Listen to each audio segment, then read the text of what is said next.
The remnants of a continent's broken land. The North Frisian Islands are suspended between the sky and the sea.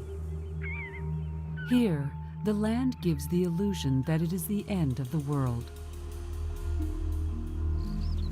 Only homes with thatched roofs, built on dirt mounds, break the monotony of the flat ground, weathered by the wind. The wind has imposed silence.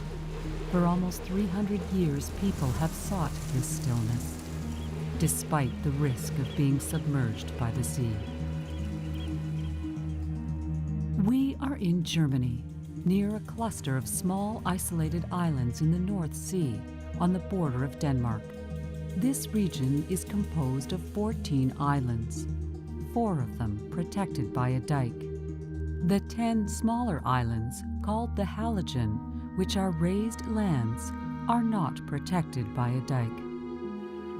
Pieces of land where 1, 2, sometimes up to 10 houses seem to have sprouted up like mushrooms. Pellworm, one of the 4 islands, has a dam that sits 8 meters high, a giant wall against the sea. 1,000 people live here, mainly farmers and cattle breeders. Right now, the inhabitants have a reprieve, but in the next few decades, the islands in the North Frisian will no longer exist. Heinz Clausen, the former mayor, is one of the historians of Pelworm. He has lived through many storms, and since his childhood, has kept a collection of archives that show the different catastrophes his family has endured. If Pelworm Island did not have a dike, we would be below sea level twice a day.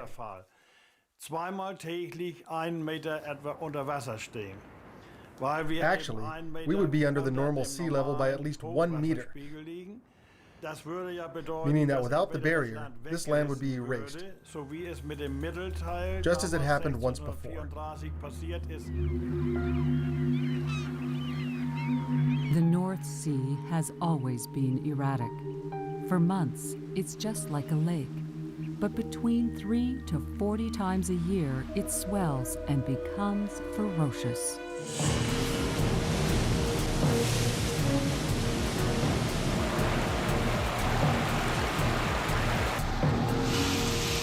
When a strong wind blows in from the west, huge waves push the ocean over the land, flooding the ports, roads, meadows, and houses.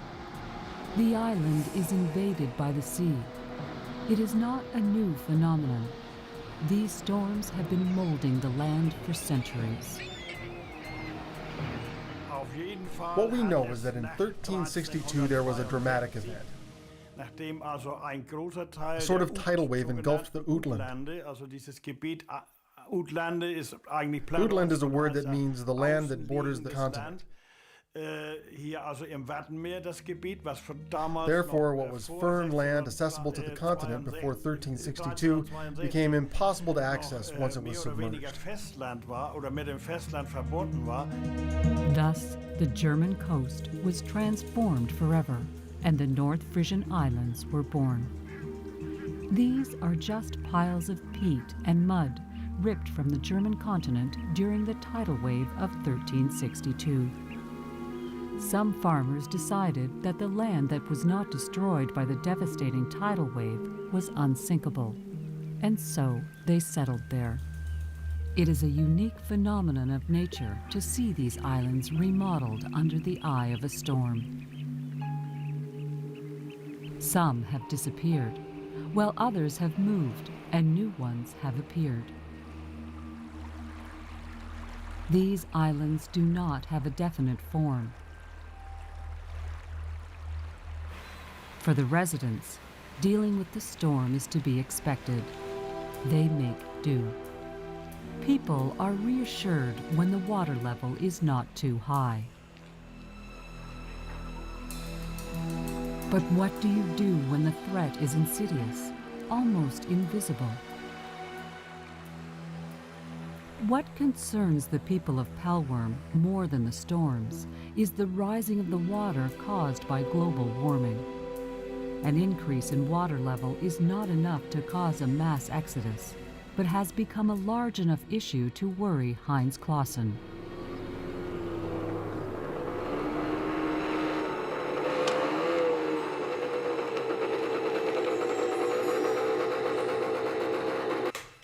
He meets the current mayor to discuss the topic.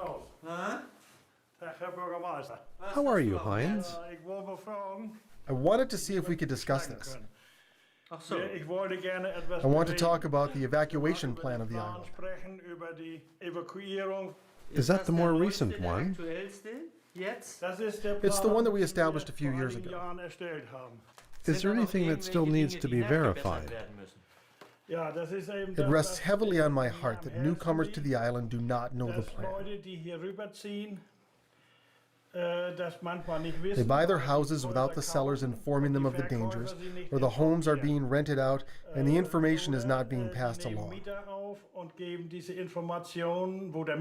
Where should they go to for refuge in case of flooding? Here we have three categories: those who can stay at their place, those who can take in refugees, and those that should flee. Myself, my wife, and our guests, in case the waters start to rise, we know that we can come and stay with you. And I hope that we will be welcome. Yes, of course. But is this threat of rising waters in Germany a substantial one? Hamburg is the world's capital in global warming research. The Meteorological University is home to the ultra-powerful computer, the Planet Simulator. It is capable of integrating all the international weather data and to model the rising of the water. Researcher Detlef Stammer is focusing on the problem of the North Frisia. The direct consequence of global warming is the increasing temperature of the sea. Thus, the water expands and raises the water level of the oceans. Furthermore, we need to know that if all the ice of Greenland melts, the water level will rise by 6 meters. It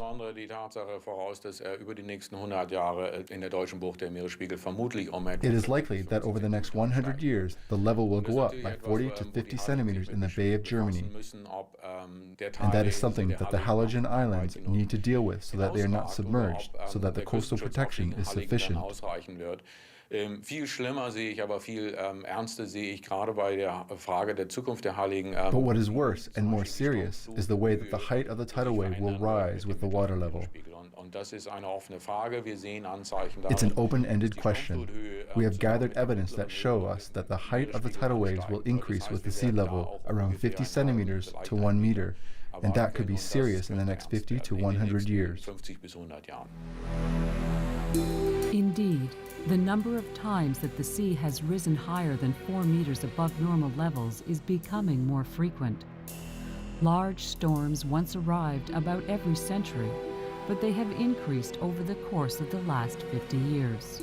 Heinz Clausen and his wife know that the island's security is almost non-existent. In Pellworm, the breakwall has to hold on, no matter what. In the past, I was a volunteer fireman. Once the alarm rang, all of a sudden. When I went out, I told myself, this is strange, the wind is blowing really strong. We used to have a wooden door. I opened it, I switched on the light, and I saw that the roof to the barn had flown off.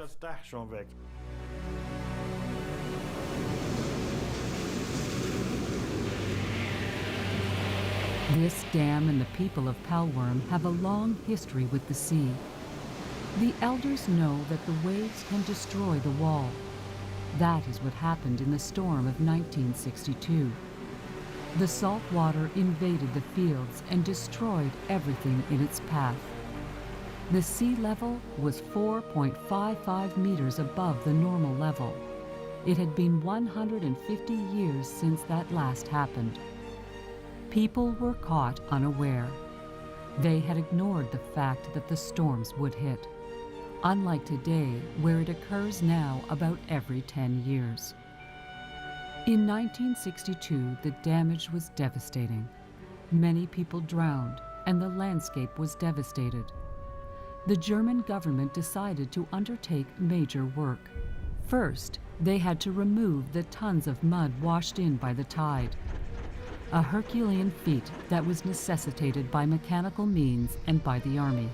It was after that storm that the dike was built to its current form. At that time, the houses were not too solid. The mounds were not too high, and so, after that tide, we rebuilt them. The new houses were built, and they were put on higher ground.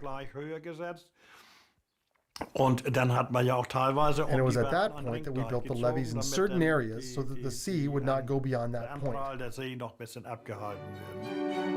A major undertaking had commenced. The government took action.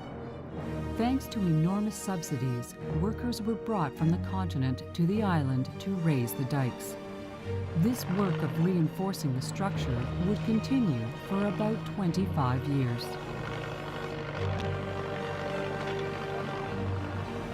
But in 1986, this area was suddenly labeled a national park. Therefore, the subsidies stopped. The people from the national parks have a strange mentality. Their idea is to let nature advance itself, to let it grow without any intervention. We say that it would be better to let the farming reduce gradually, slowly decline, to finally get it to zero.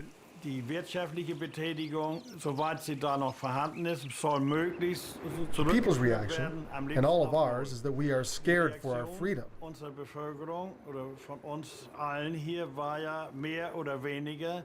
The Frisians, the people who live here, have a very deep sense of freedom. They have always felt beaten by authority. For example, the King of Denmark, with each throne change, would confirm the Frisians' privileges regarding freedom. And that was always offset with a sum of money.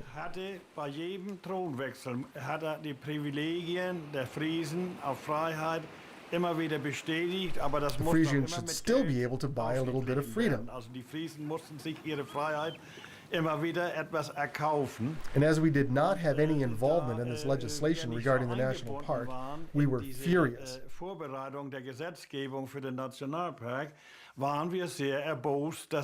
was decided without even consulting us, and we resented it, and we felt that they were trying to take a piece of our freedom. The people realized, a little late, that the classification of the national park marked the beginnings of being abandoned. With global warming and the inevitable rising of water levels, the government had ceased the protective funding and had given the island back to nature. Although the national park concerns only the sea surrounding the islands, it has also imposed a reduction in farming and fishing. As half of the people are retired, there has not been a large reaction. But the residents have not yet said their last words. Even though the subsidies have ended, the work around the dike continues, although with less intensity than in the past. Knudsen is in charge of some of the men who work for the state at the dike in Pellworm. All year round, even when it's minus 10 degrees, he goes barefoot and only wears his boots to protect his feet from twigs.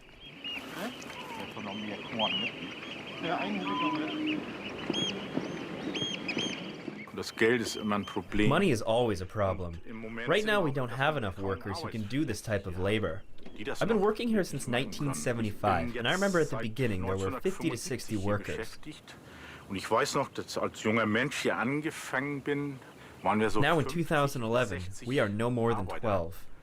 We need to hire people from the continent who could work and live here, and that is a problem that is not easy to resolve. The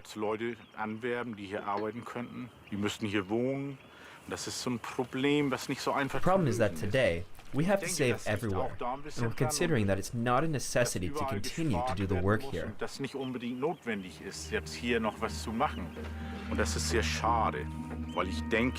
It's a shame because I think that if we don't continue to work here, the island will one day disappear, totally.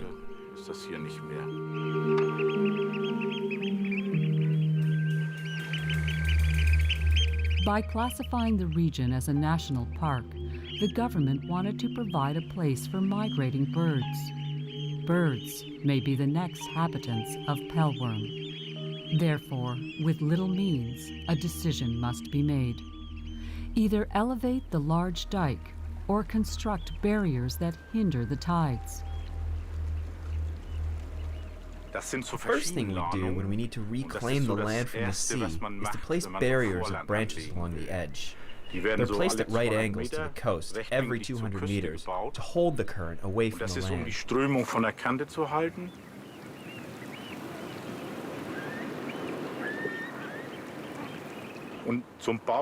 To maintain this barrier, we plant 5 stakes per meter.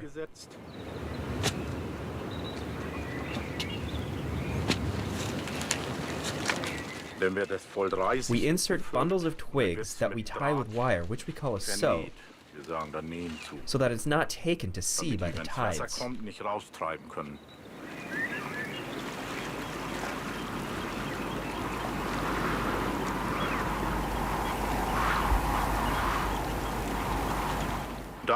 Then, we dig through the trenches. Today, they're done with a backhoe.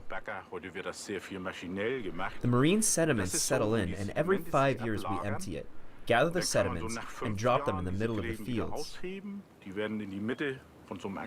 Little by little, we gain some more land. Thanks to this procedure, which is still done today, Pellworm has grown by a few hectares. This lagoon, exposed at low tide, is called a wat. Hellmut Bahnsen knows the exact amount of bundle barriers there are for security of the island. He has traveled thousands of kilometers around Pellworm to find remains for his museum. These barrier remainders are more than 7 centuries old. These bundles of softwood, when combined with the salt water, cause a chemical reaction within the wood which render it almost indestructible. It was here that the first barrier was built by the people of Pellworm after the first tidal wave of 1362. But in 1485 there was another tsunami. It smashed and destroyed everything. So for the last 50 years, the wat has rebuilt all the land that is in front of me.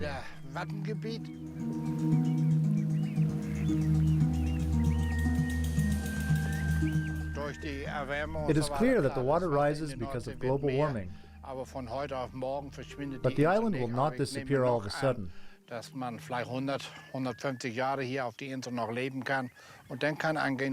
think we can still live here for another 100 to 150 years, but at that point it would become difficult.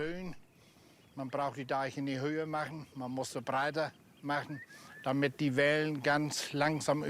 people say that we should raise the dikes, but the solution would be to expand it so that the waves go over it, slowly, until it breaks, so that everything that passes over the dike gets discharged through the locks. But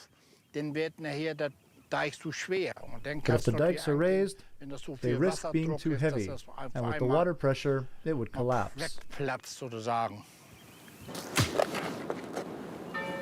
Experts on the mainland have contradictory beliefs. They think that work should be done only on the large dam. Testing has been done to see how many meters the dike should be raised, and the work is scheduled to be completed in a few years. It is not a solution to continuously raise the dikes. It won't work. There will come a day when the base of the wall will no longer be able to hold the weight of the additions. We must consider different alternatives and Fortland. This advancement on the sea is a good solution.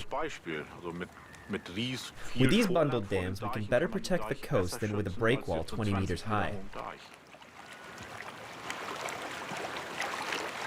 Will the dike hold up to the next storm like it has in the past? No one knows. For the people who are worried, there is one solution. Consolidate the mounds on which their houses are built. Since it is illegal to take the soil off the land, they have to buy and import it at their own cost from the mainland. Once this region became a national park, many constraints were imposed on the residents in terms of energy consumption. Instead of viewing it as a handicap, they have reacted positively and have turned towards clean energy sources. In the past, we were paying a lot of money for energy that was brought in from the mainland. We were always dependent on gas, and now it has become so much simpler.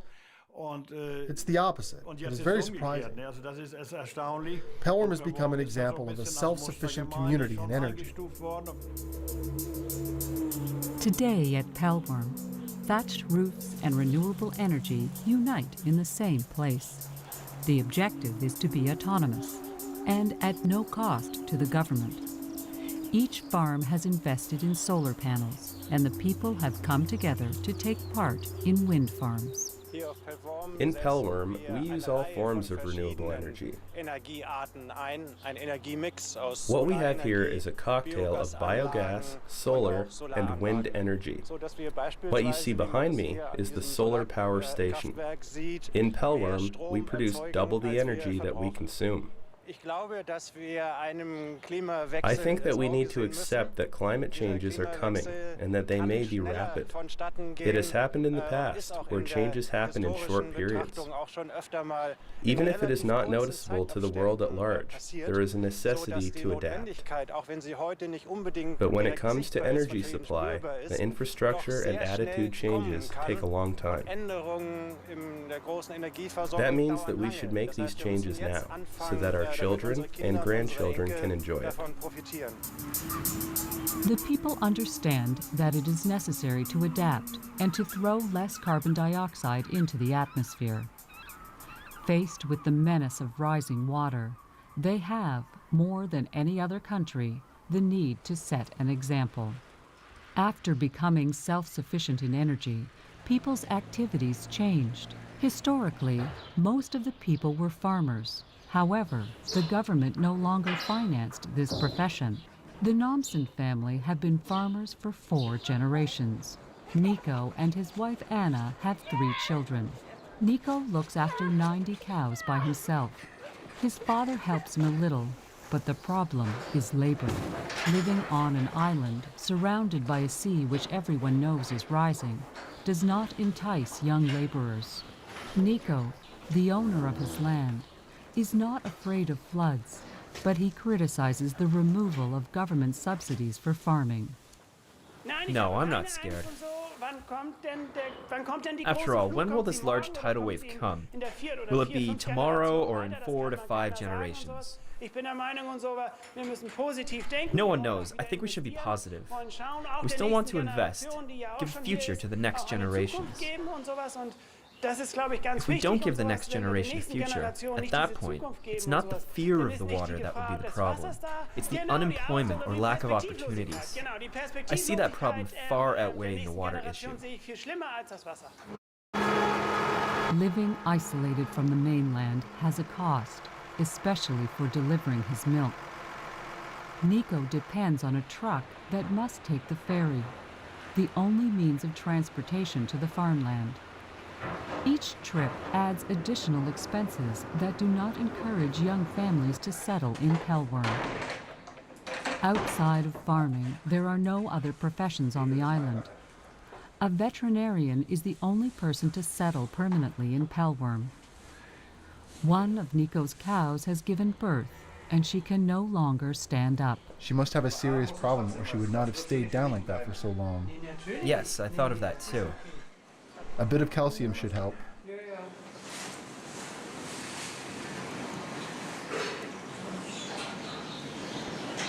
I hope to see you later then. It would be better if you didn't. Right, bye. Despite the lack of farming help, Nico has some good reasons to appreciate the life on Pellworm. Yes, I'm happy at Pellworm. It's a fantastic life here. Nicht ausspringen, du, ne?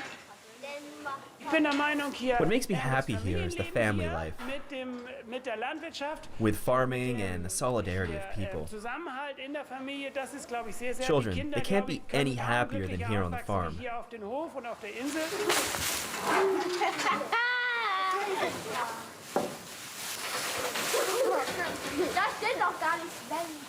We live for farming here, and a little bit of tourism.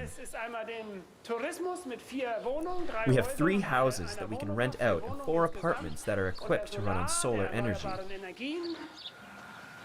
Today, the national park is a tourist attraction, and the residents have decided to take advantage of it. The hotel industry has become profitable and represents more than half of the annual income.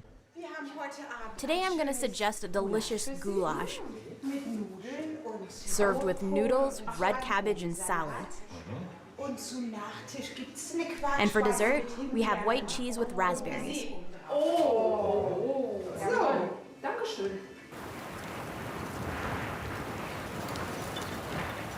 In the Pellworm Lighthouse, more than 400 weddings are celebrated each year. The lack of space does not allow for large receptions. Instead, people come for the ambiance. It was my dream. It's simply the North Sea. It's the Nordic side. It's the wind, it's the cold, it's fantastic. It's the North Sea.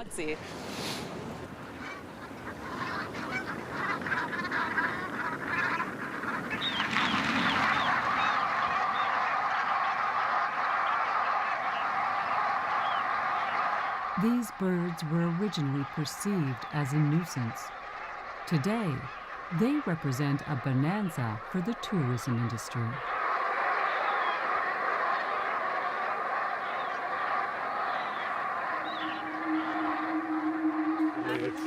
Tourists flock to the island in small groups. This delights curator Hellmut Bahnsen, who has stored in his museum almost 1 million pieces of history, from prehistoric times to the past century.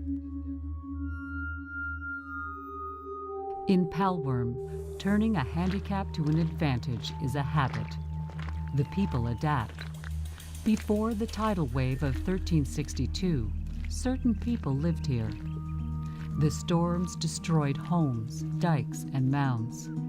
Far away, hidden, are the remains which represent the memories of those who did not survive. There were mounds. There was a house, and there was another one.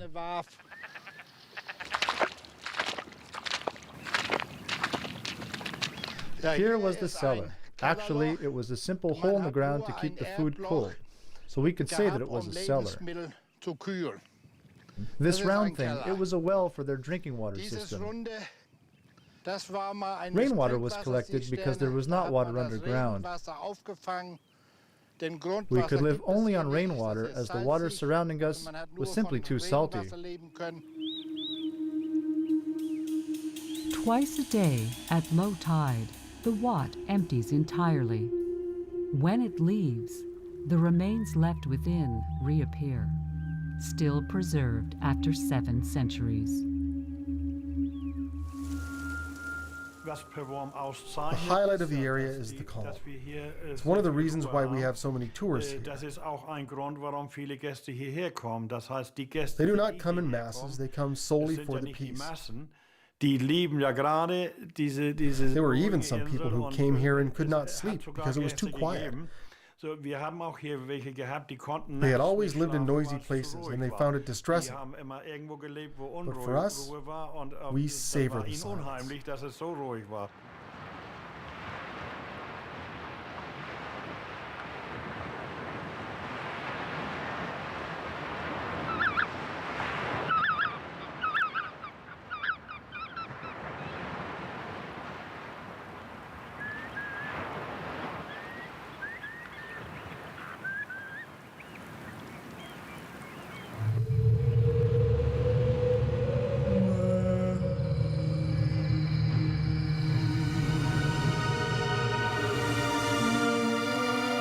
For the 8 fishermen on the island, the same shift towards tourism is also taking place. It has been 20 years since the marine life massively disappeared because of industrial fishing, and the local fishermen are struggling to make a living. The unexpected effects of global warming only make it worse. What is frustrating, in the summertime especially, is that we no longer find the fish that we used to have. There are some new ones, but not many. They come from the Mediterranean, and even further south. The sardines, for example, they are new, and we sometimes find them in the net.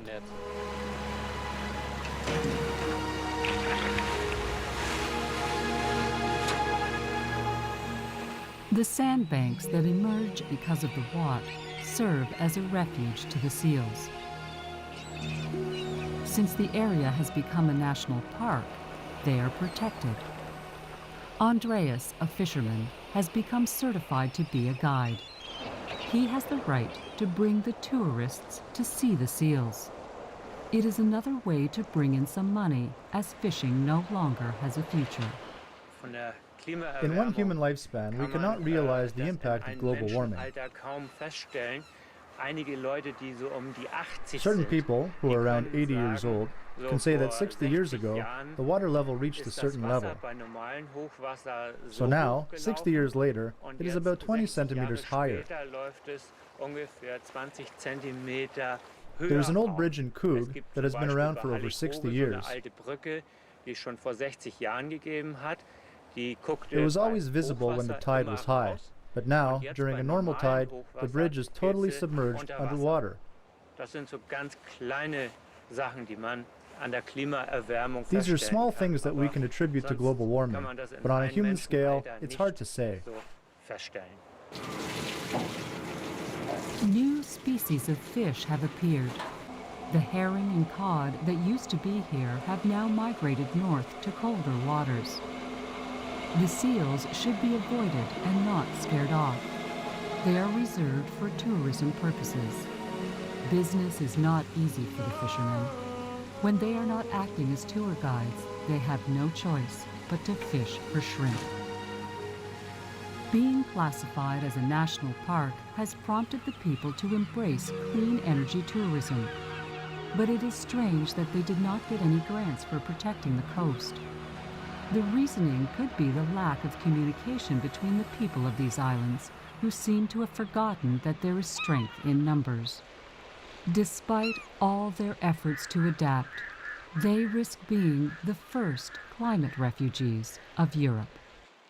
The islands, like all the Halligen, are uniquely linked to the mainland. We get what is needed and sell what is needed to be sold. It is linked to the continent.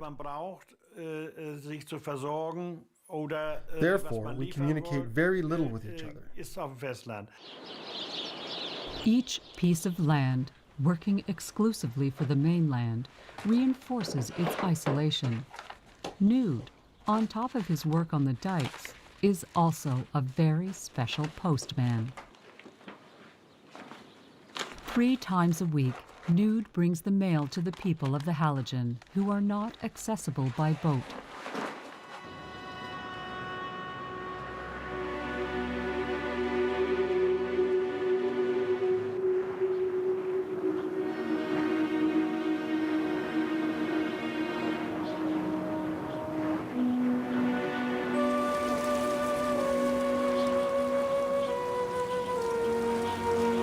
At low tide, the sea withdraws. The only thing remaining is the Watt, and walking becomes the only mode of transportation.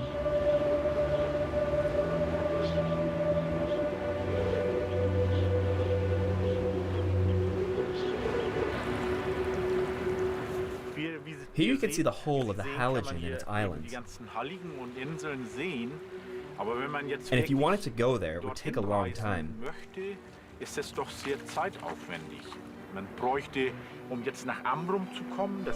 go to Amrum, which is right behind the Hoog, it would take just as much time to fly from Hamburg to New York. It is almost that, so if we want to go there, it would take us about 6 hours.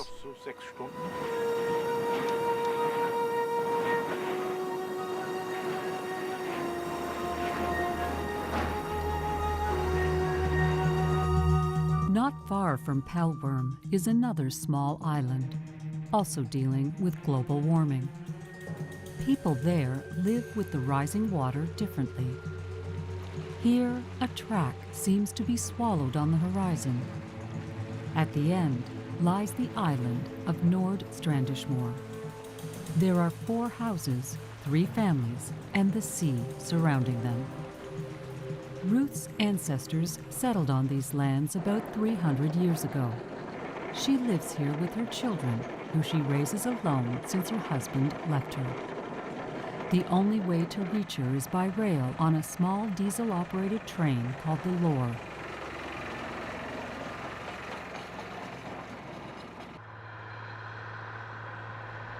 Ruth is a farmer. Her oldest son is 23 years old, and he lives in the house next door. He helps her take care of the land. Many canals exist in Nord-Strandismoor. It is what makes this place unique. Here, there is no dike like in Pellworm, and they do not fight against the sea. They use it. All of these trenches that cross our field are there so that the island will drain after each flood. Each trench has a meaning. When we look at it from here, it looks absurd. But each trench runs into another, which then runs into a lock. The surplus then runs into the North Sea. It's a drainage system in which the trenches are deeply intertwined, so that the water runs slowly and so that we do not have erosion in the fields. No withdrawals. The islands grow with each flooding. We are very proud. When we have floods, we raise our land about 1 to 2 millimeters per year. That is why we wish that the land would rise faster than the level of seawater. It is bold of them to use the flooding and the sediment deposits to raise the land. But this system is not enough in cases of strong storms. Several times a year, the sea rises quickly, invading the island to the point where it separates the 4 houses. It has been more than 30 years since the government financed major work to be done to protect the houses. We protect ourselves from the storms by putting shutters on all our lower floor windows so that the water would not break them. But if everything gets damaged and taken away, at that moment we can climb to the first floor to our bunker. It is built on 4 concrete and steel pillars. Even the walls are built that way. And so that should resist the storm should everything else tumble. Actually, we no longer receive subsidies to protect our house. No company will insure us.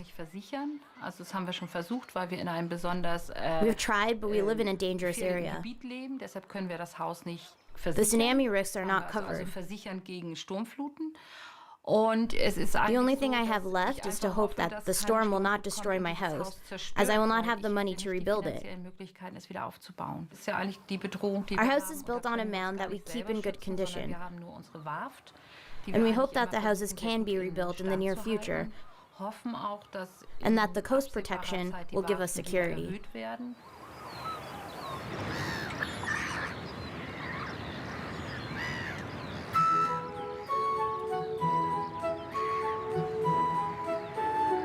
All the sheep are new, and so they have to be taught where to go in case of rising waters.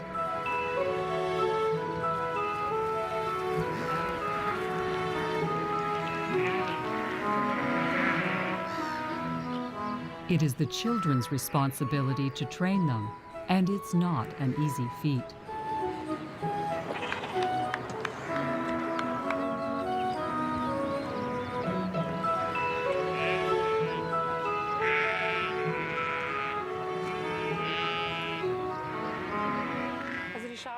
We have just returned the sheep to the pen, and we are training them every night so that it becomes instinctual.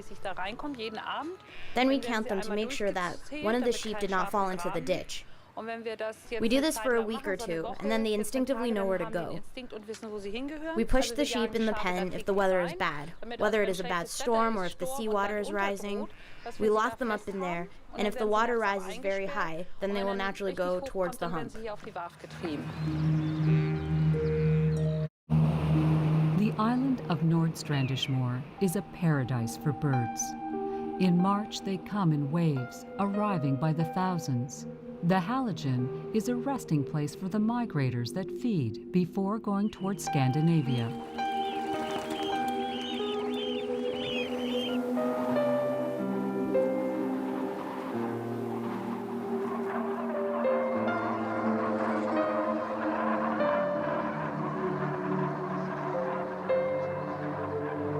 The priority of the German government is to guarantee the peace of the birds. Every 15 days, an ornithologist comes to count the birds.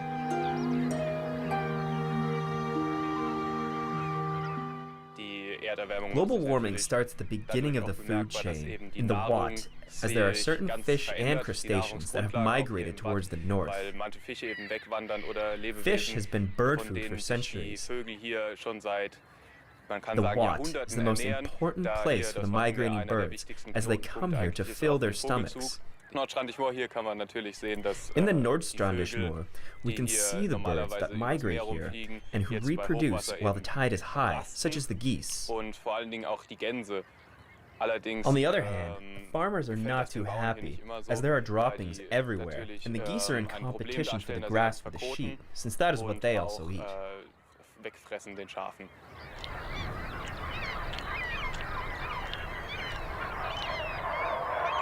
In the future, the birds may not rest here as often, as their food is slowly disappearing.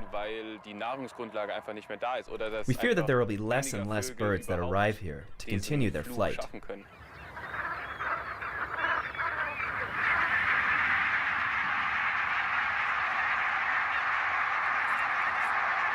The irony of it is that the moment we give the birds a place, their population has already begun to decline. Da rein. Und du machst die fest reindrücken. Und so. Und Wasser? Since her husband's departure to the mainland, Ruth has seen her revenues decline.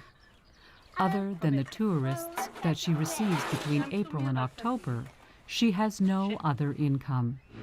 Therefore, against national park recommendations, she will buy 80 sheep that Nomen and Henrik will bring from the mainland.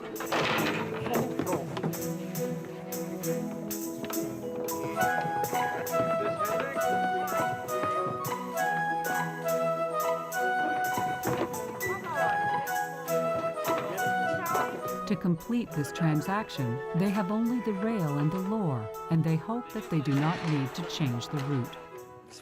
If we had a road, it would be simpler to bring the sheep home. With one phone call, we could have brought in some trucks, but a road has too many disadvantages. The people of Halligen at the turn of the century decided to have a track and a lore because they were scared of the repercussions a road would make. They were nervous. They were scared that they would be invaded by a mass of tourists, so they preferred the lore, as it is impossible to come here any other way. The lore is the only way. The direct consequence of this decision is that any movement here is an adventure.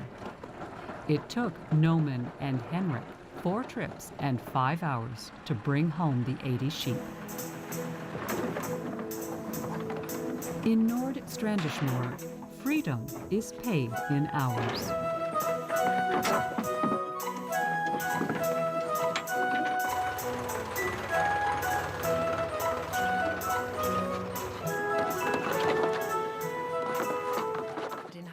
Here, in the Halligen, work is divided in two. The men are in charge of farming, and the women are in charge of housework, the children, and any touristic activity. The men also work for the coastal protection. That allows the families to get fixed income. This is how we traditionally have lived in the Halligen. The laying of new rails, as the old ones are corroded, is also part of the coastal protection work.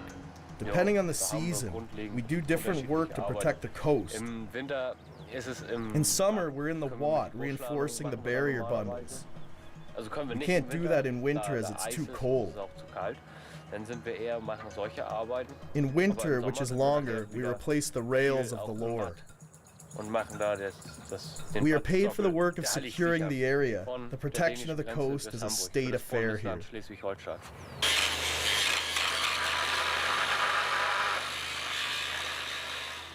At the moment, there are 4 of us.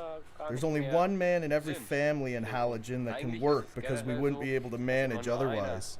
In general, it's always like this. There's only 1 son in the family that can continue the work. We cannot live in the Halligen. There would not be any room for any more houses. It's a fact. I am the older one. I can take over the farm in Halligen and also work here. Every morning until 3 p.m., Noman is busy with the coastal protection work with his 3 neighbors. The rest of the day, if he is not working in the fields, he is building a new lore, which will protect them more in storms. Noman has to take over the farm. He is the firstborn, and because he went to school for this. But how will he one day find a partner? We will see one day. Very little love stories exist in the islands of the Halligen, as it's hard to go from here to, let's say, Pellworm. It's mainly the people from the mainland that come here, and it's important because we do need new blood.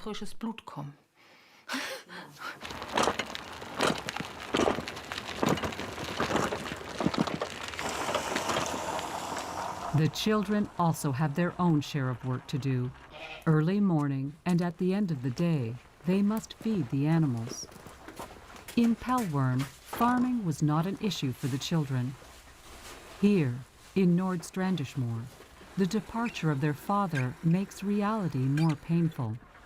So much so that for the children, the future is uncertain.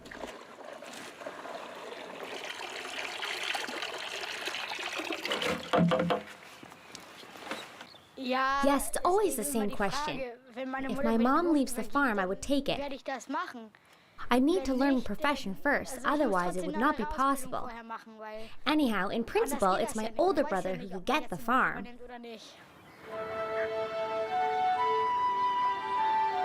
And from 8 a.m. to 12:30 p.m., like everywhere in Germany, the children go to school. 3 students to 1 teacher.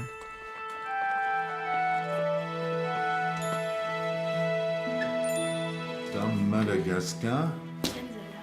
Gut. Und dann hatten wir Tansania. Wo könnte das denn sein? Tansania ist da bei dem Da, ja, richtig. Nee, das ist Kongo. When you are a teacher in the Halligen, it is something special. It is a special person who can do it. Man wird gefragt, es ist immer sehr aufwendig. That is why we have offered a tenure, and it is, till today, very tough to find someone who meets all the criteria needed. It could take a year to find the right person. We cannot force someone to go to work in Halligen. To be a teacher here is not the same as being a traditional teacher. We teach from kindergarten to grade 3 at the same time to different students. There are hardships, but they are not overwhelming. On the other hand, it is very enriching. I can see as far as I want. In good weather, I can see 50 kilometers in front of me, while others don't see much further than their neighbor's roof.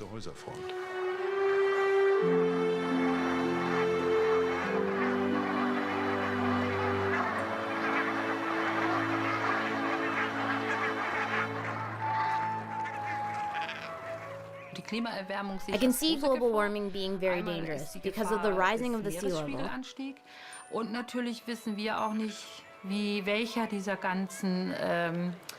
It is not easy to understand scientific reasoning in how many centimeters the level of seawater will rise. Seit fast 300 Jahren wohnt unsere Familie hier. But our family has been here for 300 years, and I hope Noman and his generation can live happily here for a long time, and that this issue can be solved.